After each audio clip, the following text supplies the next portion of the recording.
సిద్దిపేటలో Indian medical association ఆధ్వర్యంలో డాక్టర్ల ఆందోళన కార్యక్రమాన్ని చేపట్టారు. కలకత్తాలో జరిగిన అత్యాచార ఘటనకు నిరసనగా ధర్నా నిర్వహించారు.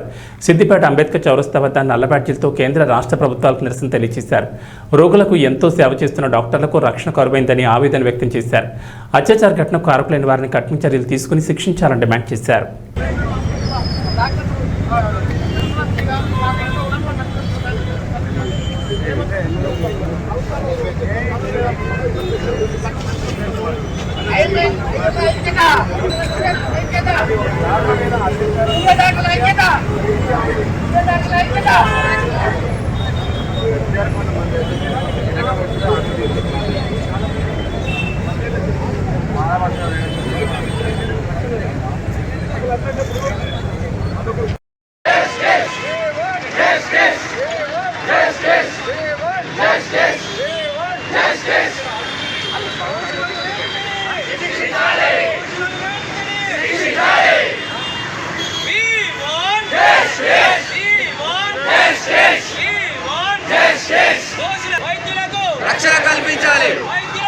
రక్షణ కల్పించాలి.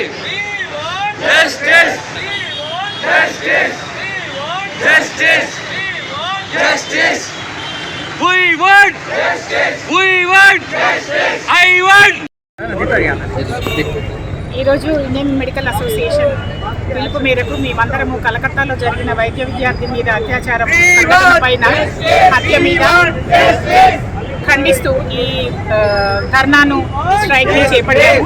24 hours వరకు ఈ రోజు నుంచి రేపటి వరకు కూడా వైద్య సేవలను నిలిపివేయడం జరిగింది.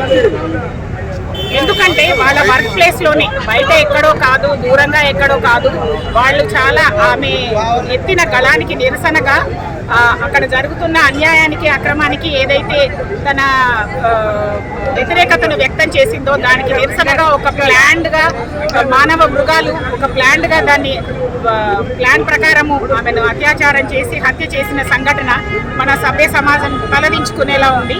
దీనికోసం అని చెప్పి ఏదైతే న్యాయం కోసం మేమంతా పోరాడుతున్నామో ఆ న్యాయం జరిగేటట్లుగా, ఎవరైతే హంతకులు ఉన్నారో వాళ్ళకి శిక్ష పడేటట్లుగా చేయాలని చెప్పి, ఏ రాజకీయ ఒత్తిడులకు లొంగకుండా హంతకులకు శిక్ష పడాలని చెప్పి, ఇది ఈ సమాజం ఎన్ని నిర్భయ కేసులు, ఎవరైతే ఈ అత్యాచారాలు చేస్తున్నారో వాళ్ళకి ఒక శిక్ష ఖచ్చితంగా పడుతుంది అనే నమ్మకం ఉన్నప్పుడు ఆ నేరం చేయడానికి వేరే వాళ్ళు సందేహిస్తారు, ముందుకు రారు.